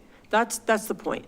I think when you have a large subdivision, a major subdivision, a planned development, you know, they're going to have to build, you know, up to a certain point. True. So, you know, maybe maybe the fractional portion of that could be an ADU in that circumstance, I would be okay with that. But see, there aren't, the fact of the matter is, there aren't any major developments. They're all, with maybe the exception of, you know, what's going to happen in Angel View. I mean, everything that's going on down at this end, 2 Rivers, 1 and 2, River Ridge, and whatever the other subdivision is down there, they're all being sold as separate units. So, I agree with Yeah. your point for Yeah. that reason. Well, and I think, if we did have a planned development that had a fractional amount, and we didn't have a discount for that fraction, going back to my first point, and we allowed them to qualify an ADU to satisfy the fraction, again, build, not pay. So, most of them are going to be building ADUs anyway. So rather than paying a fractional fee in lieu, let them build an ADU, let them qualify. It would have to be rented because ADUs can't be sold. That was actually going to be my question. It How do we make that? It's a deed restricted rental, just like any What other. if someone buys that unit with the ADU? And It's a deed restricted in perpetuity. what if they use it, can they use it for like a office? We studio? would have to, it would have to be a residential rental, and it would have to be monitored just like any other rental that's deed I restricted. see where you're going. I feel like it might be hard to implement, but people that are smarter than me would have to. Well, it weigh may in. be, but we rely on the housing authority to Yeah. manage our deed restrictions anyway. So, I don't see how much harder it is to add one, to make sure that they're qualified. I feel like it should be a long-term rental, not 30 But again, days. someone could buy the unit and the ADU. Right. Are we essentially required that they rent it out? What if they just keep it empty? No, Is it's that okay? required that they rent it out as a deed restricted That would be part of residential. So the use. you're sale. Yeah, you- forcing them to be a landlord. Right, but that's their choice. They could pay the fee in lieu. What I'm saying is let's offer another option and try to build, not pay. Yeah, I mean, I see mean, if it, they've but got I guess I five could or see someone less. saying, I Yeah. hate being a landlord, I'm not gonna do it anymore. What are we Right. gonna do? But I guess that's probably a, They That's the could choice you sell the make, property. yeah, when you buy or Yeah. sell, when you Right. do that. And when they sell the property, maybe we have to put in there something that says, if the new owner wants to pay a fee in lieu. Oh, they could pay the fee back. They can pay, That would probably the happen. fee, they can pay the fee in lieu, and that'll get rid of the deed restriction, and then they can go up to the market price. Well, I guess, but they can't go up to the market price because an ADU can't be sold. So it's Well, really but- always going but to be it some might- kind of a rental. So, and I hear you, and I wouldn't be opposed to that as long as they're at that point paying the fee. My point is, why not have more options for these minor subdivisions? So they aren't just saying, I can't build a whole house, I don't want to pay the fee, but I'm going to do a garage anyway. I'd rather have that contribution to affordable rental. Is there, I guess the question is, I think you've brought it up, is there something about a deed restriction on part of a property and not the other? Like, or is because then the ADU is not a primary structure. Right. So The original, wording that we could come up with that is That our attorney legally could come up with. fine. she could come up with anything. There are deed. Or is it another example of where like, you just can't do that? I'm sorry. So ADUs are, they can be on deed restrictions. They do it in Summit County. I agree that it would be nearly impossible if the person's using it for, like their own use and like their family or an office. But if there's a renter in there that's not, income qualified, that is easily done. Because the restriction applies to the property as a whole, but it will reference the ADU. So Right. that, And- it could be done. It's done in Summit County. They have, all ADUs must be deed restricted for, the workforce. They don't have an AMI, but they do that in Summit County. And I would add to put into something like that it has to be rented for at least 6 months. It can't just be a long-term rental by definition is anything 30 days or more. So you can't just rent it for 30 days and call it good. It has to be either 6 months or a year at least for the workforce or for the community or for however our attorney decides to. Yeah, like I said, it's hard to force someone to use that unit as that purpose versus, it's easy to enforce it if they're renting it out, not in the income qualification, but it can be done that it's restricted on the. I just on think the it's a good property. option. It's one more tool in their toolbox.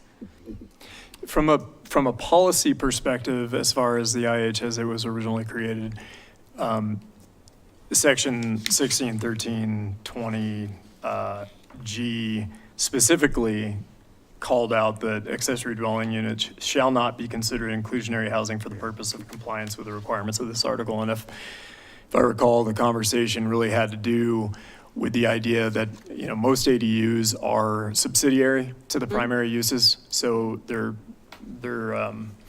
as far as their location, often their size, we have size requirements and maximums to them. So that it's almost seen as a different class of unit. And I think they were really trying to emphasize the egalitarian nature of the units across the entire development, and they saw access ADUs as something separate than the primary homes. And that was probably the main reason that it was omitted. From a practical standpoint, I think some of the questions that have come up are really legit in that it's very hard to administer, right? So yeah, you could have that deed restriction on it, but what is going to stop folks from using it as an office, as using it as a guest house for their friends when they're in town?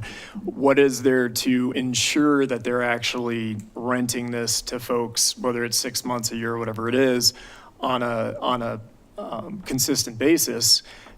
From an administration standpoint, we can't go out there and knock on doors and find out who's in there. Well, we don't for any of them. But just, generally, once the housing authority starts doing all Right. these things, the most housing authorities, what they do is they do like an annual Annual check, compliance right. affidavit. But that being said, yeah, it's hard to like say, it have to use this versus be vacant. But there is annual compliance with the annual, I would, like I said, it would be easy to make sure they're complying in terms of not renting it to someone above the amount. Yeah, there's a lot more incentive, obviously, for somebody to sell a home that they've built or to rent a home that they've built over an ADU, right? A lot, especially if you can use that ADU As income. or as an office or a place for your friends to crash, right? There's not as much of an incentive there to do it. Well, it would ultimately be up to the person who's building on that lot. You pay the fee in lieu, or you build the ADU, or, or dedicate a whole house, which they're not going to do for the minor subdivision. So just giving another option, that's all. It's not saying they have to.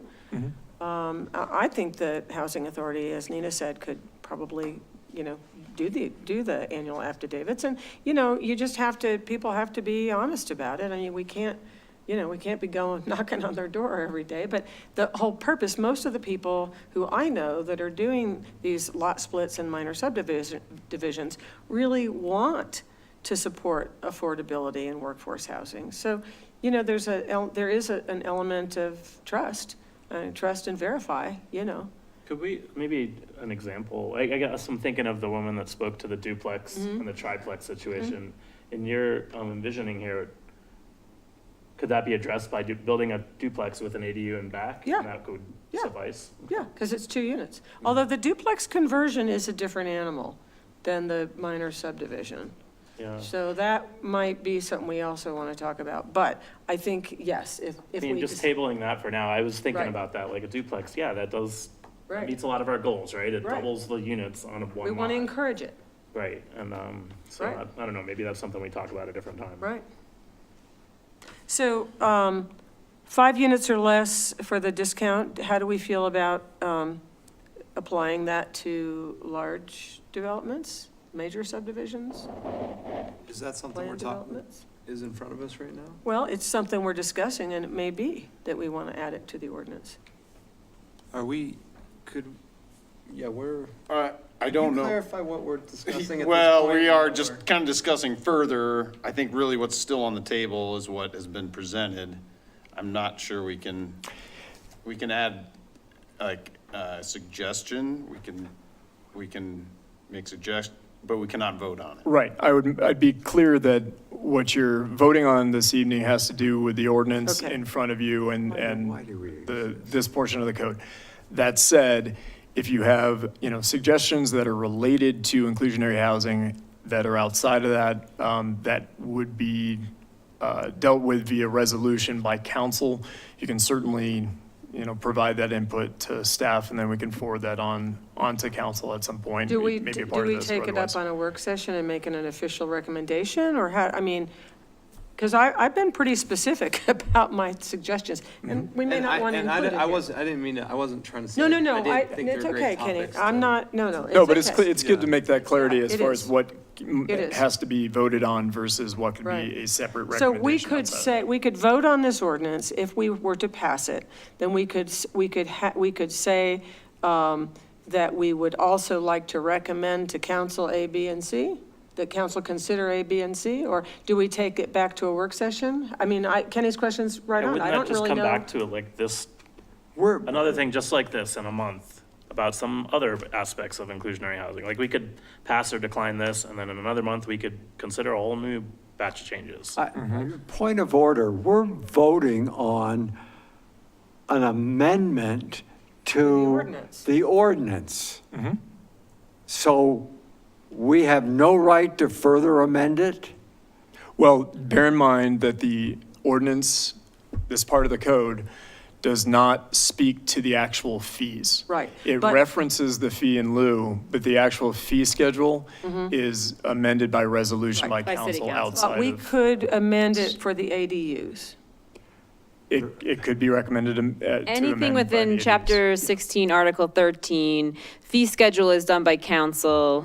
I recommend keeping the fee, Sure. not restraining your fees in the ordinance. So how do we get council's attention on those fees? What's the best way forward I would for say that? go to a city council meeting and put that on the city council agenda, because the city council is the one who, We want to recommend this, or I do. I don't know if anybody else does, but, I guess maybe we'll you know, so I how think do it we? needs further discussion before we I would like recommend. to have further um, discussion. Agree. Yep. So maybe we have a work session, next work session? Yeah, About it? I think what we can do is definitely figure that part out and then maybe proceed with Okay, a motion and a vote on the amendment to the okay, ordinance. okay. And then we let council know that we're interested in discussing some other aspects. And maybe just in our own work session, we start with our own work session before we bring it to council. Yes, that's what I'd like to do, yeah. So the, item A, the fee in lieu is set at time of complete building permit application. Can we just, do we have any consensus to say at or below? Set at or below? And If I remember, what you were kind of describing was you were trying to get clarity. Like, you were trying to make it really straightforward because, which did make sense to me, like, if you're paying your building permit, typically you're not taking out building permits without an intention to build because there's a significant investment at that point in the project. And so, I mean, I Well, guess but that the- did make sense to me. Sure, but it says, is set at the time of complete building permit applications, fine, received, half the payment would be due. So my suggestion is if we could set it at the time, the fee in lieu is set at the time a complete building permit application is received, at or below the rate at the time. So that when the next fee comes due, the other half, if it's higher than what it is then, Language would be different then. they're not paying it a higher fee than what they would Why don't we if. just say at instead of at or below? Well, you never know. So, well, it does say, set at the time of a Oh, complete, okay, no, but no. then the other half is due later. Right. So, But it says half, so. so it would be set at that higher amount. Another half. Well, but at You're that paid higher half. amount, and what if the rate went down? That's my point. So it's set at that point, okay, that's fine, building permit. But then, I mean, later on, at the time of CO, the fee is half of that, or say it's $10 at the time of building permit, and it's Be $7.50. crass, though, why do I care, though? Like, they will have built that into their plan. Okay, Like, that's fair. I guess I yeah, see you, like. I think Okay. it should be at the time of permit. All right, that's fair, I'll concede that. Yeah. And then, does anybody else have anything? I think we need on 4 to say including utilities, because that wasn't clear. That's part of the deed restriction, the actual, I'm okay with number B. administration of that. This gap that we're talking about, this 10 to 19%, I kind of wanted to maybe discuss that a little bit further. Okay. To me, it adds more complexity. We're getting rid of 160, and then we're essentially making it 160. 159, 139, 119. Maybe staff explain that. So the 160 is what I mean, you guys could, the 160 is what the property is sold as affordable to, and then the other the buffer is what the income is, so. if you Right, guys yeah, could- so I'll let Catherine Oh. go ahead and explain. Yeah, so the 160% AMI is the max sales price. So if you look at this chart, you'll see right now with the current ordinance at 160% AMI, you could sell a 3-bedroom unit at $639,000. Today. That's what today. But you don't have people at 160 who can qualify for 639, primarily due to interest rates in our current climate, is what Yeah, I'm hearing. and there's another aspect of this is getting back to something you brought Yeah. up before of some certainty for the developer, right? When they're going into it and they're agreeing to these inclusionary housing numbers and everything else they're factoring into their pro forma, they know that they can sell it up to that amount. Now, they may not sell it at exactly that, they might come down on it a little bit, but if you have nobody that can really qualify, because they're making, say, 160%, and they still can't qualify because of the interest rates, then their only option would be to come down considerably on that price, right? Which adds a ton of challenges. Essentially, they're being as well. forced to sell it at 140 40. Right. for example purposes. but- Yeah, and so with the buffer, because it applies to the household income, not the sales price, somebody making hypothetically 159% AMI, which is a different calculation. I don't remember exactly what it was, but we'll just say it's 150,000. That household could then qualify to buy that 3-bedroom unit that is at 140, so it's 551 on that particular chart. So there's what the household makes and then what the max sales price is. Does that make Glad sense? it's not complicated. Yeah.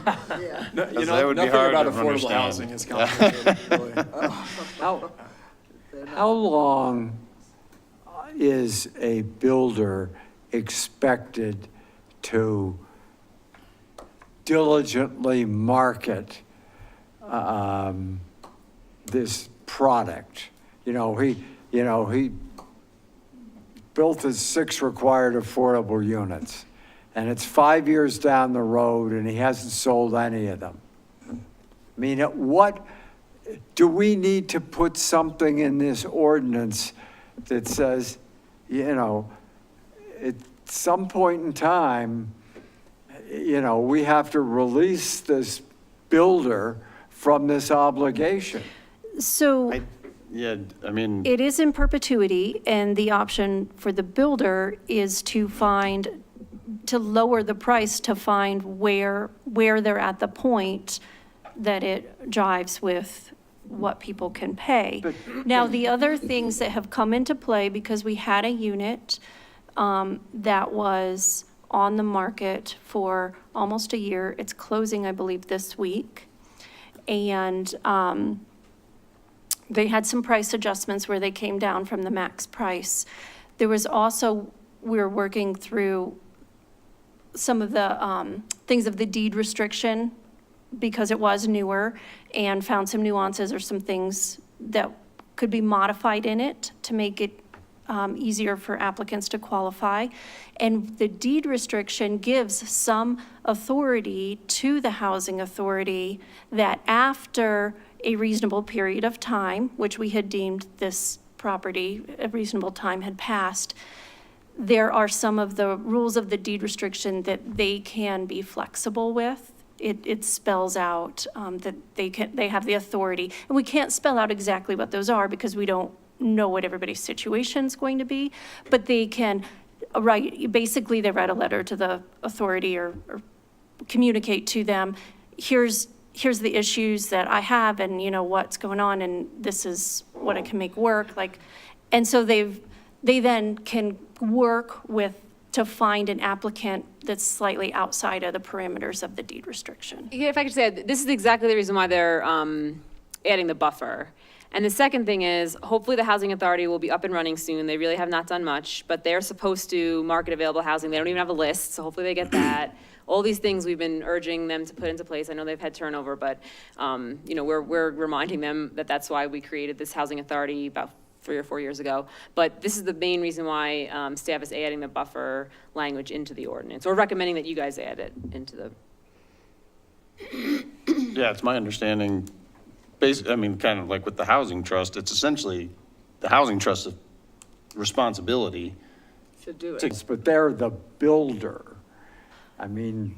Builders like at the West End, they're building those units, and then they are going to, they're transacted to the housing trust. Okay, Yeah. the And- housing, okay, right. So the housing authority is a partner with the builder in this, in helping them find these applicants. And as they build up these lists and get experience under their belt, that is what housing authorities around the state and country do.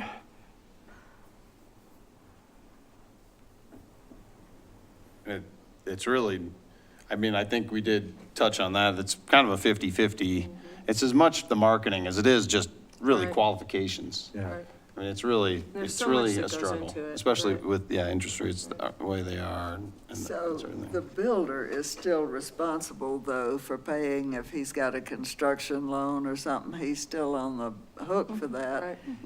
And he can't sell these houses because of the restriction, then how long does he have to? It is restricted permanently forever, but that's the purpose of the inclusionary housing, that you. I understand yeah. that, but the builder, when does he get off the hook? He He doesn't. sells it. He sells it, They and then there's a sell it. deed restriction on the property forever. That's yeah. the whole point, yeah. Yep.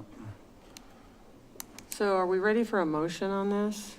We didn't do that already? No, it seems like we did it, it seems forever ago. Well, we'll see what happens. I would like to make a motion to recommend City Council approve the proposed text amendments to Chapter 16 of the Salida Municipal Code regarding inclusionary housing as stated by staff, with the addition of point number 5, which would read something like, and of course I will allow our attorney to wordsmith it, to amend the code to allow a deed-restricted rental ADU at 80% AMI to meet the IH requirements for minor subdivisions. Second. Could you read that last part again? Amend the code to allow a deed-restricted rental ADU at 80% AMI to meet the inclusionary housing requirement for minor subdivisions. Doesn't say they have to, it just says to allow it. It's another option. And we have a second. Thank you, Giff. All right, we have a motion and a second to approve with 4 recommended items and 1 additional with the ADU. Any further discussion? All right, Does staff, I mean, I really like the idea of the ADU addition. It's a new idea that I haven't thought about, so I'm kind of a little hesitant to jump into it without a little more time to think about it. Staff can peddle. Does anybody, I mean. can we confirm that that would be what council that we're adding that as a suggestion though, right? Correct? So Yeah, that'd would be they be voting recommended. on that, or they can or they can't, correct? It's They up to can- council to decide Council can- ultimately. They can throw it all Right. out. Yeah, we can work with Nina to come up with the appropriate language to place that here into the code in And the then right that's what they would spot. review, they would review. They would They have 2 Right, readings to do that. Right, and they have a first reading and a second reading? Correct. Right. Yeah. But I guess I know that doesn't help you chew on it anymore. No, that's but- fine. But, Yeah, it gets me off the hook though. Get some staff their, Welcome to planning. What's that? get some staff their opinion. Yeah, the only thing could you restate your question? Because I want to make sure that I'm answering that Well, specifically. I mean, personally, I feel like this item needs more discussion. I don't feel like I've thought through all the ramifications of it. But at the same time, I feel like by doing this, we're passing it on to council to discuss. I am curious what staff, I don't know if it's appropriate at this point to ask staff input or not, but I'd love to hear staff input on it. Maybe adding on to this, what is the impetus for this right now? Like, just. What do you mean by impetus? What, Like, how did this come to be? Did The we discuss entire it 2 code months revision ago? here? Sorry? The entire code revision here? I think there've been some outstanding points of clarification that have been needed, some of the smaller items that are in here that we haven't really discussed. But on the bigger level, it really is these 4 points that Catherine's outlined that we've recognized as maybe some shortcomings to the code. We being planning staff. Staff, Yeah. yeah. And in conjunction with the housing authority, as some of this is played out now that we have some actual units on the ground. So there've been, like anything, first time it's ever been done, you learn from it, and it's an iterative process. So that's why we're bringing it forward too. To your point, Kenny, as far as the ADU side of things, I think it's a very interesting potential solution. My only real concern beyond the administrative side of things, because I agree with somewhat of what has been said, how do we ensure they're actually being rented out? There's that aspect. The other piece is I'm looking at the numbers. 80% right now for a studio is $1,320. 1 bedroom, $1,414. 2 bedroom, nearly $1,700. I just rented an ADU recently, and I remember looking at the prices around town of what people have been renting it. I would say it's right around 80% now. So you're not necessarily, by creating this option, creating something that's more affordable than other ADUs that are out there. So But you it's might want to consider, permanent. but it would be permanent. So but we unit, don't it's a know if it would go up. Yeah. But you may want to also consider the possibility we have built into our rental target range, everything from 60 to 100%. Well, I would be agreeable to 60 to 80%, but here's the thing. I don't want, by doing this, I don't want to make it so difficult to, our rentals are 80, up to 80%. We should amend that to say up to 80% so that it does, but I don't think our language says 80%. I think it says up to 80%. Is that If right? someone was going to rent it out at 60%, we wouldn't take it. Right, exactly. I think it's up to that number. So we can amend that, number 5 to say up to, if that makes everyone more comfortable. My point in bringing this up is just to give another option to those minor subdivisions. Nobody may do it. It may be, but at least we're trying to do something else that might be helpful. Yeah, I guess, but I guess the question is, do we feel like it would be more efficient if we force people to pay the fee in lieu? That's not the, well, I maybe, but that's not, I feel like it's better to have more options. And if doing this makes them pay the fee in lieu, that's okay. If they don't want to build it, that's okay. Seems like we need more discussion. I So- don't think we do. I'd like to call the question and have a vote. So we do have that, so we further We have a discussion. motion and a second, and I'm going to call the question. And if it doesn't pass, we'll talk about it again for 3 hours the next meeting. Question. Since Francie has essentially amended what we were The ordinance. presented, do we have to vote on Francie's amendment first and then? No, because I added it as a condition It can be to, done either way. Yeah. So, but if your point is you want to make it cleaner that you still could vote on the ordinance with that, you could ask her to I amend. get the sense that if we vote on it with it in there and it doesn't pass, then we vote on it again without it. It's Today, yeah, I'm pretty fine with that, easy. yes. yeah, okay. With that, Let's vote, get this over with. Layton, No. Bush, No. Dockery, Yes. Kribel, Yes. Bomer, Yes? Belay. No. So we have a Aye, tie. so it doesn't pass. So it doesn't pass. Okay, all right. So I would like to bring that up again then at our next meeting or work Yeah, session. I certainly think it needs some Along with discussion. the, I mean, I don't know how, along with the fee resolution suggestions to council? And does someone want to make a motion now to recommend to council this ordinance? Yeah. We need a motion? Somebody else can do that. I'll make a motion. Do I have to read the whole thing?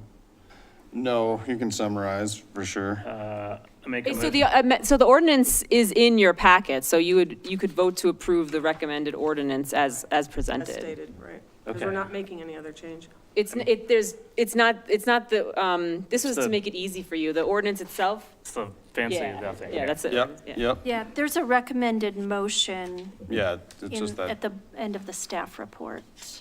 If you So I have could just that. make a motion to approve the ordinance as amended in our packet. correct. If there's a, What's up? Oh, there we go. I make a motion to recommend that city council approve the proposed text amendments to chapter 16, article 13 of the Salida Municipal Code regarding inclusionary housing. Thank you, Greg. second, anyone? I'll second. Second. All right, we have a motion and a second. Any further discussion on that? Okay, Kribel, Yes. Dockery, Yes. Bush, Yes, was that me? Sorry. Layton, Yes. Belay, yes. Bomer. Yes. Motion passes 6-0. All right, And in the meantime, I would really be interested in, Kenny was saying he wants to think about it more, and we want more information. I'd like to know more specifically what concerns you might have, what your thoughts are, preparing for the next time we talk about it. Yeah, I guess for my 2 cents, I like the idea too. I'd like to understand. Sure, Just, sure, we brought up a lot of good questions and yeah, I think a sure. little more. I just want everybody to be thinking about it so that Absolutely. next time we have our ducks in a row. okay. Updates? Well, first and foremost, I want to introduce the latest member of our team. She's sitting over here in the corner. This is Kristen Hodges. She's our new associate planner and is rounding out our team in community development. Just brought her on today for her first day. Quite a day. Wow. What a day, It's a normal Monday. right? Just another meeting. Any given Monday. Right. So yeah, Kristen, you want to say a couple things about yourself?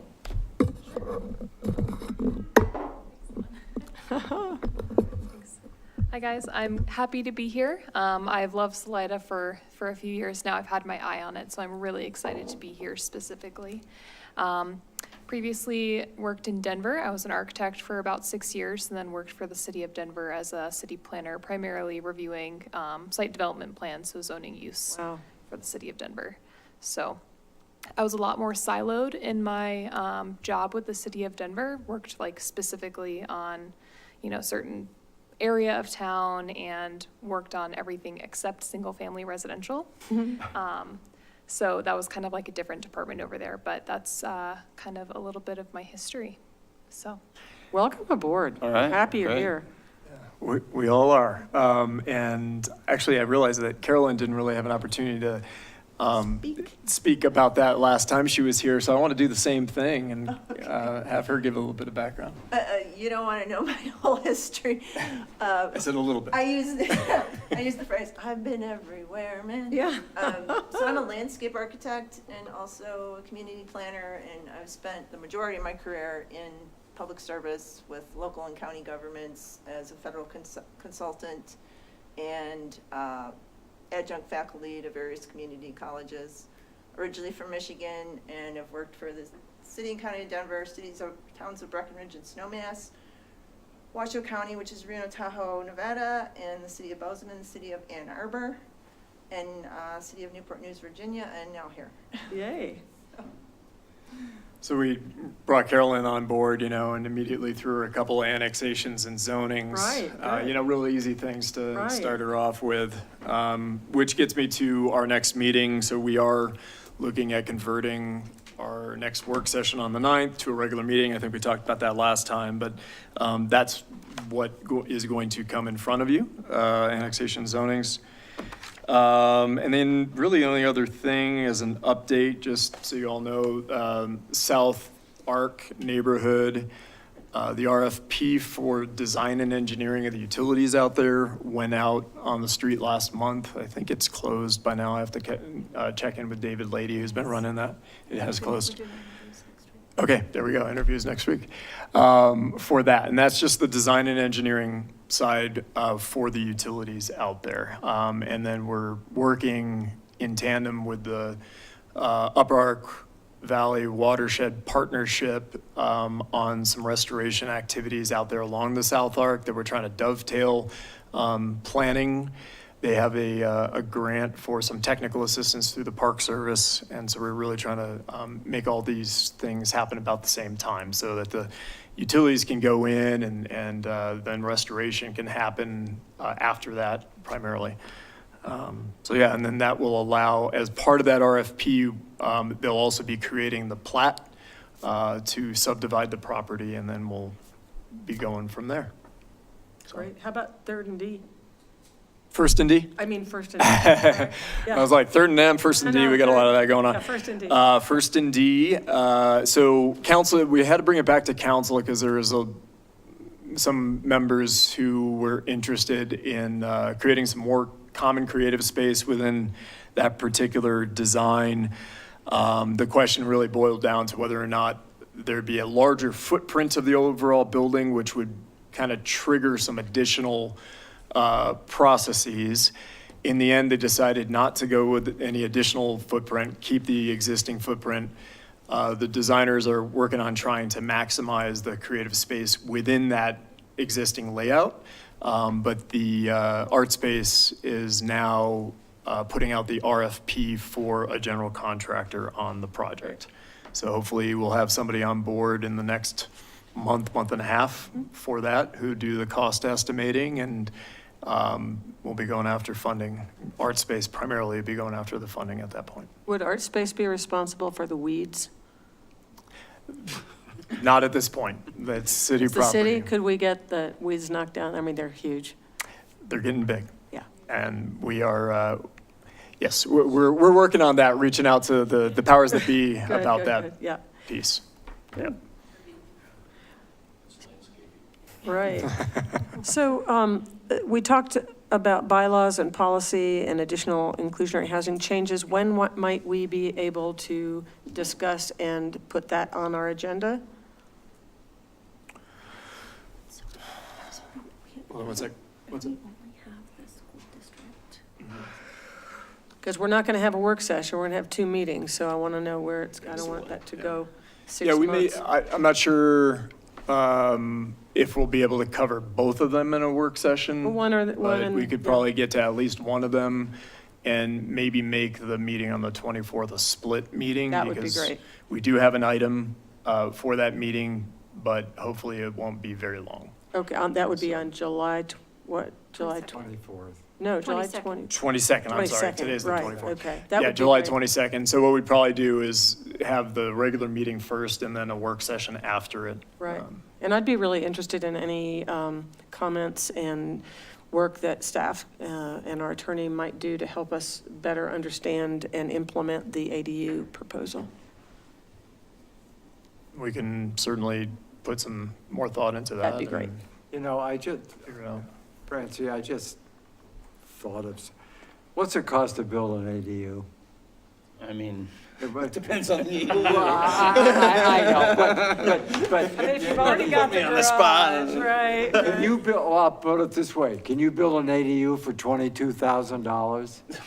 So why would anybody do this? Well, only if they really wanted to. Like I said, if they were gonna build a garage, Yeah. but, Garage and be anyway, and, Just another option, they're gonna that's build all. it anyway and then have some of Right. that space be for them and some of that space be for rental, you could probably, And probably make it work. That's right, and you could get the rental get the money coming in, not pay the fee, and, have both.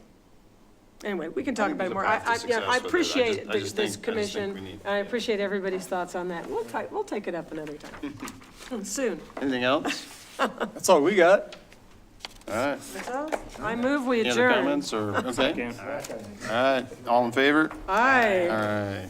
Good work, all. Thank you.